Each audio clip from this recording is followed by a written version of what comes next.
అసలు మూడో రోజు అసెంబ్లీలో ఎందుకు పెట్టలేదని అడుగుతున్నాడు. ఏమంటాడు? మూడో రోజు అసెంబ్లీలో మీరు ఆ పత్రం ఎందుకు పెట్టలేదు, ఆ పత్రం ఆపేయడానికి కారణం ఏంటంటే వారికి చెప్పాలి. శంకర్ గారికి తెలియదు అంటే తెలియదంటే దాని మీద ఇదే శ్రవణ్ గారు, ఇదే ఎవరు మా ఉత్తమ్ గారు on that day PCC chief ఆయన శ్రవణ్ గారు ప్రజెంటేషన్ ఇచ్చే దామోదర నరసింహ గారి ఇంట్లో మేమందరం కలిసి చేసింది అది.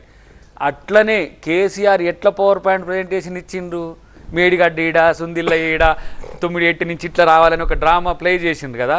మీ అవినీతి కూడా ప్రతి గడ్డలో ఏం జరిగిందో రేపు ఉత్తమ్ గారు చెప్తారు, తొందరపడకండి. ఆ రోజు సిబిఐని వేస్తారా, లేకపోతే సిట్టింగ్ జడ్జితో వేస్తారా, సుప్రీంకోర్టు చీఫ్ జస్టిస్తో వేస్తారా, అది మీరు తేల్చుకుందరు. మీరేం ఎంపీ ఎలక్షన్ల కొరకు మరి బీఆర్ఎస్ వాళ్ళ కంటే ఎక్కువ తొందరపడకండి. మీ వాళ్ళు కూడా ఉన్నారు దాంట్లో, మీ వాళ్ళ యొక్క పాత్ర కూడా ఉన్నది. మీ మంత్రులు అట్లా పర్మిషన్స్ ఇచ్చిన వాళ్ళు మీరు కూడా లయబులే. ఎట్లా ఒక ప్రాజెక్టు కుంగిపోద్దని 4 సంవత్సరాలకు ఇసుకపేట మీద కట్టమని ఇస్తాడా? ఫిజిబిలిటీ రిపోర్ట్ మీరు తొందరపడుతున్నారు, మీ వాళ్ళు కూడా ఉన్నారంటున్నారు. ఫెడరల్ వ్యవస్థలో నేను దయాకర్ గారికి ఒక విషయం చెప్పదలుచుకున్నా. నరేంద్ర మోడీ గారి నాయకత్వంలో కేంద్ర ప్రభుత్వంలో పనిచేసేటటువంటి మంత్రులు ఆ రకమైనటువంటి పరిస్థితులు ఎక్కడా కూడా ఉండవి.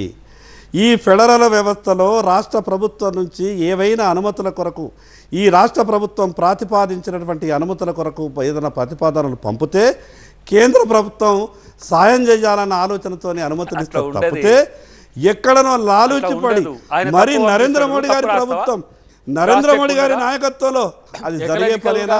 ఉండే ఎంక్వైరీ నరేంద్ర మోడీ గారి నాయకత్వంలో ఆ రకమైనటువంటి పరిస్థితులు నువ్వెట్లా పర్మిషన్ ఇచ్చినావు? మీరు పెడతారా లేదా అనేది రాజకీయాల కొరకు కొన్ని మాటలు కమిటీలోనే వీళ్ళని ముద్దాయిలుగా తెలుస్తాం. ఎవరైతే బాధ్యులు ఎవరైతే ఏ స్థాయి వాళ్ళైనా, అది సీఎం నుంచి ప్రిన్సిపల్ సెక్రటరీ నుంచి కింది స్థాయి ఇంజనీర్ వరకు ఎవరు లయబుల్ అయితే వాళ్ళు శిక్షార్హులు, గుర్తుపెట్టుకోండి ఉన్నది. కానీ వీళ్ళు ఏంటంటే రాజకీయాలకు ఇబ్బంది అవుతుందేమో, మేము బీఆర్ఎస్తో లేము, మీది డిఎన్ఏ విత్ బీఆర్ఎస్. అప్పుడే కవిత గారు చెప్పిండ్రు, ఎందుకు తొందరపడతారు శంకర్జీ? సనాతన ధర్మం మీద రాహుల్ గాంధీ మాట్లాడతలేడని కవిత గారు సన్నాయి తెలియవా? బీఆర్ఎస్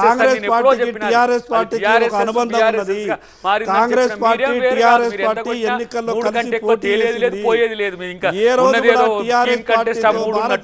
కరీంనగర్ ఒకటి, నిజామాబాద్ ఒకటి, ఆదిలాబాద్ ఒకటి, ఎక్కడ కూడా లేదు. ఉన్నదే పరిమితమైన ఆలోచన. ఇప్పుడు ఏంది ఎమ్మెల్యేలు వీళ్ళకు, ఎంపీలు వాళ్ళకని పంచుకున్నారు, ఎమ్మెల్యేలు ఓడిపోయినరు, ఎంపీలు వాళ్ళకి ఎట్లా వస్తాయి? ఆయన 11 వస్తాయి అంటాడు అమిత్ షా. దానికి తగ్గట్టుగా కిషన్ రెడ్డి ఒక లేఖ రాస్తాడు సిబిఐకి రాయమని. స్టాండ్ లో నేను అంటున్నా, కిషన్ రెడ్డి గారు సిబిఐ ఎంక్వైరీ అని చెప్పి రాయమని కేంద్ర మంత్రి గారు. ఈ రాష్ట్రానికి ఆయన శాఖ అధ్యక్షుడు. కాంగ్రెస్ పార్టీ ఈ అబద్ధాలు చెప్పి అధికారంలోకి వచ్చింది. గతంలో లిక్కర్ కేసు అని చెప్పి అబద్ధం చెప్పి, లేదు భవిష్యత్తులో కాళేశ్వరం అని మరొకటి అని చెప్పి అబద్ధం చెప్పి అధికారంలోకి వచ్చింది.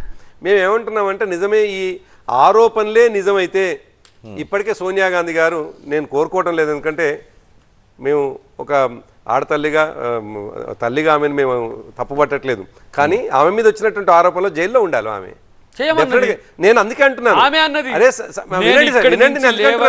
నేనేమంటున్నానంటే ఆమె జైల్లో ఉండాలని మేము కోరుకోవటం లేదు, కానీ భారతీయ జనతా పార్టీ చేసినటువంటి ఒక మాట వినండి, భారతీయ జనతా పార్టీ చేసిన ఆరోపణలకు ఆమె ఎక్కిన మెట్లకు ఈ పార్టీకి జైల్లో ఉండాలి.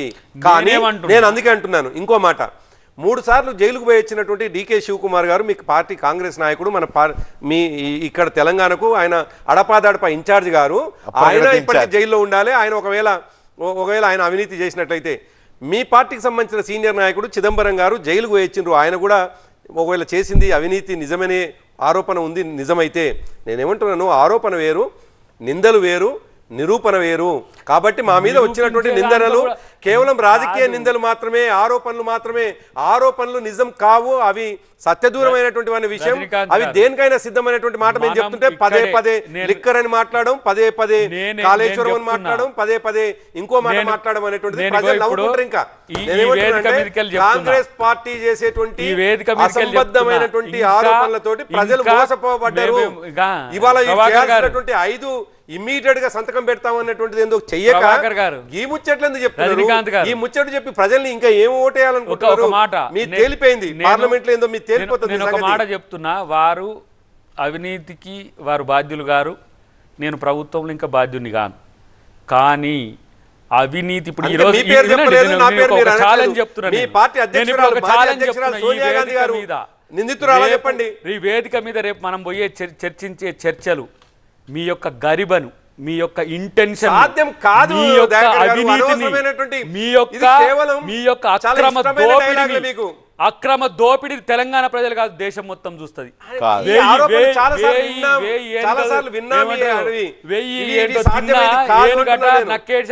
మీ సోనియా గాంధీ గారు, మీ డీకే శివకుమార్ గారు, మీ చిదంబరం గారు మీ మీద కౌంటర్ కు రాలే, వీళ్ళందరూ నిందితులా చెప్పండి. నిర్మాణం చేస్తున్నారు, జైలుకు వేచిర్రు వాళ్ళు. ఇంకా మీరు అవినీతి చేసి ఇంత బాగా సోనియా గాంధీ గారు స్థితి మీద వచ్చిందంటే మీ దాంట్లో 420 గాడు ఎవడో ఈ పని చేస్తున్నాడు, వాడిని వదిలేదు ఉండదు. గుర్తుపెట్టుకోండి పరిస్థితి ఏంటి చెప్పండి. ఆ బుక్లెట్ పాపం వాళ్ళిగో పేపర్లు ఉన్నాయో లేవో, నేను కూడా కొన్ని ఇస్తా, జనానికి తీసుకుపోయి ఇయ్యమనండి.